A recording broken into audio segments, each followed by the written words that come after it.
Hey y'all, happy Tuesday, happy spoken word Tuesday. I hope you guys days come along fine. You guys know on Tuesdays, I like to bring you guys the word. And earlier, I read my short from the sealed portion, chapter 32, verses 49 and some of 100, right?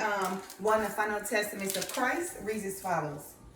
Then he said, I pray thee, therefore, Father, that thou wouldest send him to the house of my father, for I have 5 brethren, that he may testify unto them, lest they also come into this place of torment.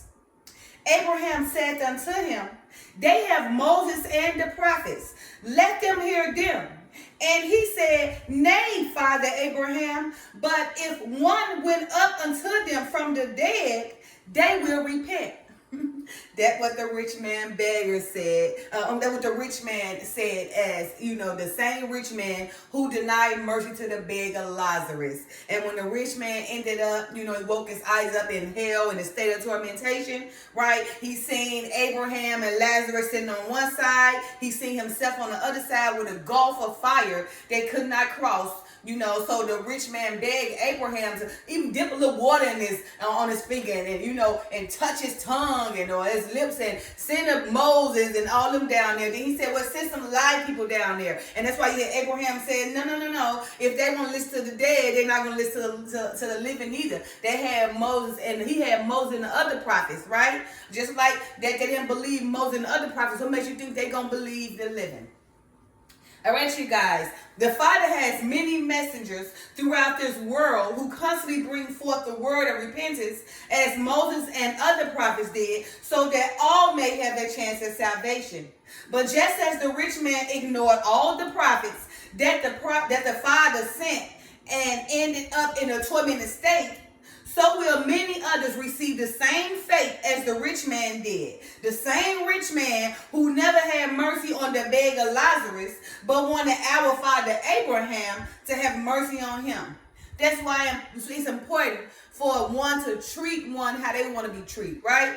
Treat another how you want to be treated, right? It's the same way, treat somebody how you want to be treated, right? Because the same way you treat that person, then you should be expected to be treated that way. So the same way that rich man, had the opportunity to help the beggar Lazarus, and instead the dogs licked on his sores and licked all the crumbs, right? And what happened? Abraham received mercy and he was embraced by the Father. And the rich man woke up in a state of hell, a tormentation, state of hell, begging and remembering all he did. Came back to him double times. All right, you guys. So I ended with verse 100 in the sealed portion of chapter 92 last Tuesday. Chapter 32 last Tuesday. And of course, you guys know, like to read the beginning, the header, so you guys can know what this chapter is about. Chapter 32 reads as follows. The header reads as follows. The voice of warning given by Joseph Smith is given, and the book of Revelation is further expounded on. The beast and the power of influence of money are explained, as well as the marks of the beast. Those who have the mark of the Lamb in their foreheads are the elect of God. Moroni describes the difference between a righteous and evil nation. All right, you guys. So I am beginning with verse 99. All right. Verse 99 reads as follows.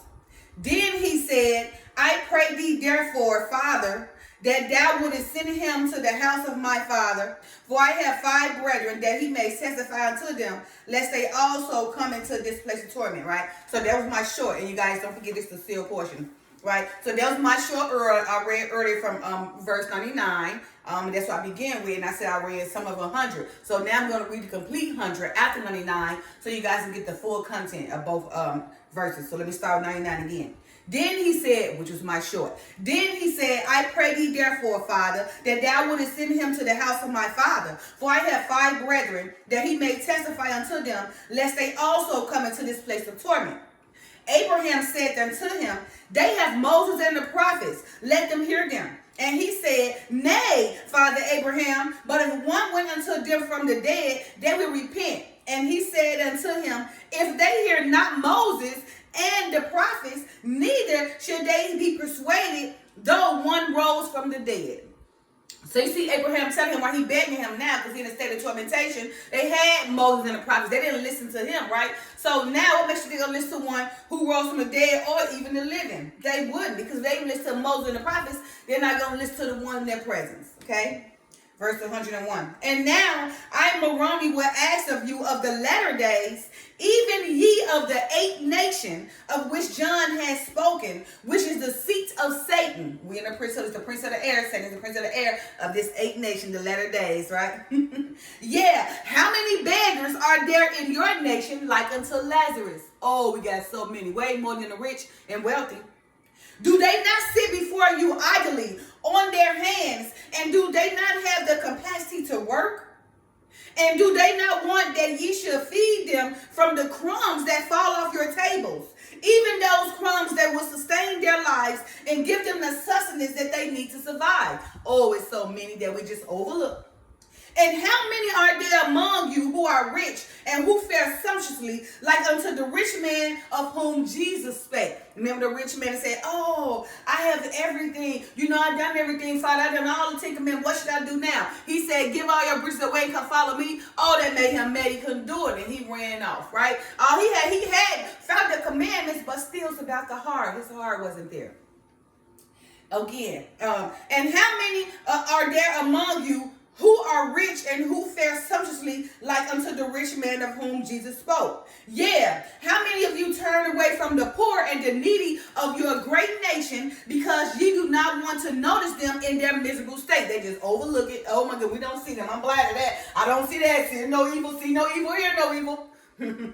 Which is evil because you're not seeing them. And how many of you blame the state of theirs upon those who beg for their existence and do not work with their own hands to obtain these things?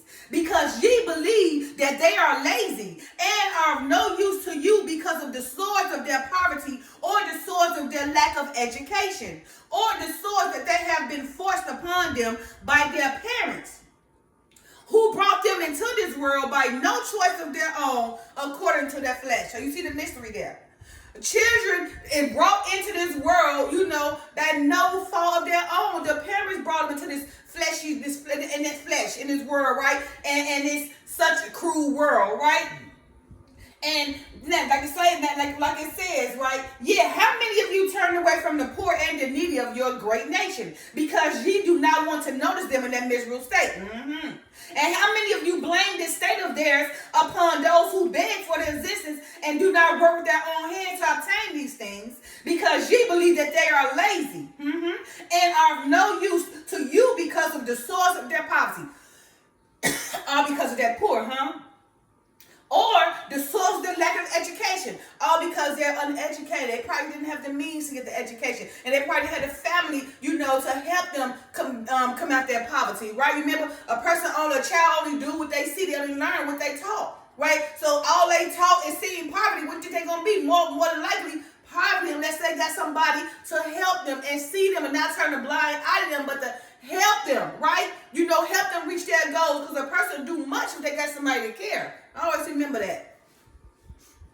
Or the swords that have been forced upon them by their parents. Again, because the child didn't bring themselves in the world. They didn't actually brought in this world. The parents, especially ones who weren't making good decisions, brought them in the world and just gave them to the world and went about their business. And you know, not thinking that that child is going to have a tormented life, a very weary and a grievful life, right? All because they know no way, and it wasn't told to them. They don't know how to get money. They don't know how to get education, right? They don't know how to work because somebody just decided to bring them in the world and just let the world take over, let the streets take them and take them clean on under. Unless somebody like you and me rush out forth and help them and show them that we care, so they can care and lead them down the right path, especially to the Father, so the Father can continue to guide them. But I'm telling you, all it takes is love. If you show somebody love, they'll do wonders for you. They just need somebody to care and not overlook them. Or swords that have been forced upon them by their parents, who brought them into the world by no choice of their own according to their flesh. And the dogs that lick their swords, are they not the dogs to which ye feed the scraps and crumbs that fall off your tables, right? Let him that has understanding know the full meaning of this parable. It is a parable. So all you guys talking about everything that falls off the table, talking about what you got. what you have falling off your table, and the dogs is taking over, and the dogs can be represented as the evil too. You know, so this is a great parable. It's a mystery, right? And like the Father said, let them that have understand the meaning of this parable, right? Again, sometimes, you know, like a child that have no fault that only brought in this world, that was brought into this world, into flesh, and probably by some cruel people who just didn't care, right? Left them to fend for themselves, okay? And then all those who rich and those who got the means to help each other, right?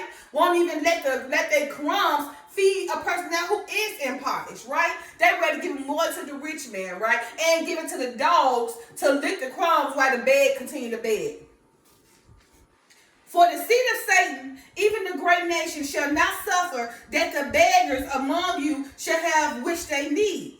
But ye shall send the dogs that feed them from your own, but ye shall send the dogs that feed from your own tables unto them to lick their sores. But when they die, and when ye die, which of you shall be received in the spirit world in a state of happiness, and who shall be received in a state of misery? Again, let's read that again. This was the exact thing that happened to the beggar and Lazarus, right?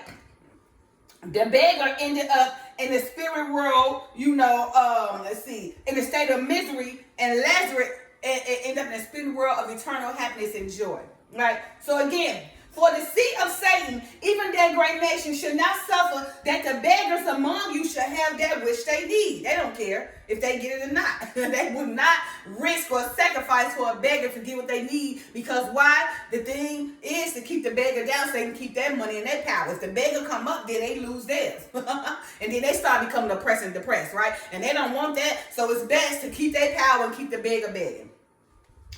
Okay? But ye shall send the dogs that feed from your own tables unto them to lick their sores. But when they die, and when ye die, but when they die, and when ye die, but when they die, and when ye die, which of you shall be received in the spirit world in a state of happiness? That was Lazarus. And who shall be received in the state of misery? That was the rich man.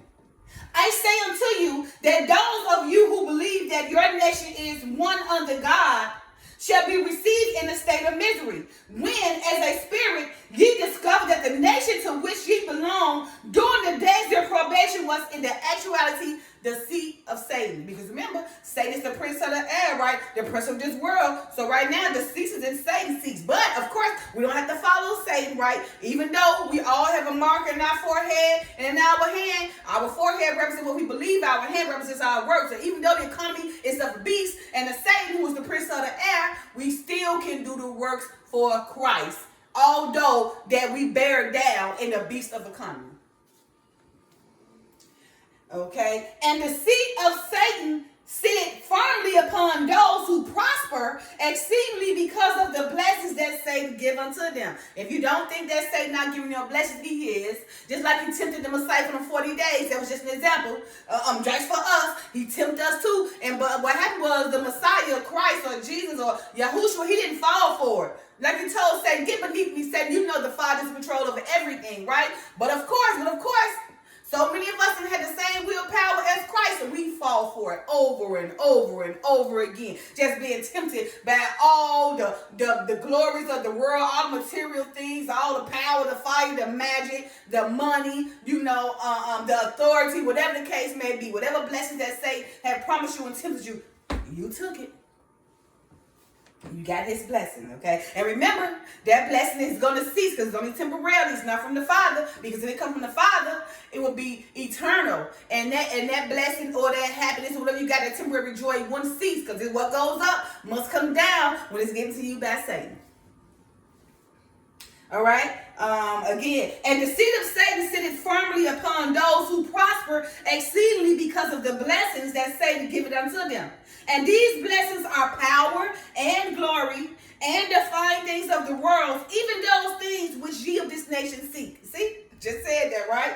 So, see, the blessings that Satan gave, what he used, power and glory, the fine things of the world, and even those which this nation seek. We seek everybody else's world, all day land, all day money, all day food, all day people, everything else. We just seek to extend our power and the glory. And what happens is, Nation after nation kill each other and they become extinct, right? And nobody had a land, so they had to, the next generation got to pick up what they left. And then it's just a never-ending story, right? Everybody keep killing themselves over and over again. And that's why the Father said, only very few will understand the mystery will follow, right? Like me, I'm very few. I know good and well that, hey, I ain't got no dog in that fight. You understand?